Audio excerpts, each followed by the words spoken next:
সাল্লাল্লাহু আলাইহি ওয়াসাল্লাম সেই দোয়াটা পাঠ করতেন, লা ইলাহা ইল্লাল্লাহু ওয়াহদাহু লা শারীকা লাহু লাহুল মুলক ওয়া লাহুল হামদ ওয়া হুয়া আলা কুল্লি শাইইন কাদির।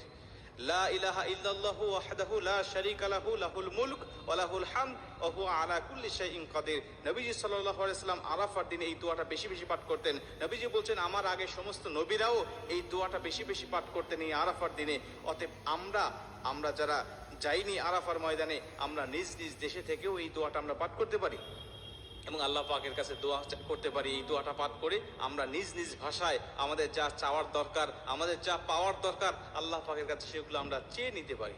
আরাফার দিনে যেহেতু রোজা রাখার একটা ফজিলত আছে, আমি যদি সারাদিন রোজা রাখা অবস্থায় এই দোয়াটা পাঠ করে আল্লাহ পাকের কাছে চাইতে পারি, বিশেষ করে দোয়াটা পাঠ করে আমি 2 রাকাত নামাজ পড়লাম, নফল নামাজ পড়ে আল্লাহ পাকের কাছে আমি সেজদায় পড়ে কাঁদতে লাগলাম, রব্বানা আতিনা ফিদ দুনিয়া হাসানাতা ওয়া ফিল আখিরাতি হাসানাতা ওয়া কিনা আযাবান নার। আয়াতগুলো পাঠ করে নফল নামাজ, যেহেতু আপনি যে কোনো আয়াত তেলাওয়াত করতে পারেন, বাংলা ভাষায়ও আল্লাহ পাকের কাছে চাইতে পারেন, কোনো সমস্যা নেই। আপনি এই আয়াতটা তেলাওয়াত করে দোয়াটা পাঠ করে আপনি আল্লাহ পাকের কাছে কাঁদেন, আল্লাহ পাকের কাছে চান, কি চাওয়া আপনার, কি পাওয়া আপনার, কি ব্যথা আপনার, আল্লাহ পাকের কাছে বলতে থাকেন। আমার আল্লাহ আপনাকে নিরাশ করবে না। এই দিনের ফজিলতে আল্লাহ পাক অবশ্যই আপনার মনের সব চাওয়াকে পূর্ণ করে আপনার মনের দুঃখ, ব্যথা, বেদনাকে আল্লাহ পাক দূর করে দিবেন। কারণ এই আরাফার ময়দানের অনেক ফজিলত রয়েছে।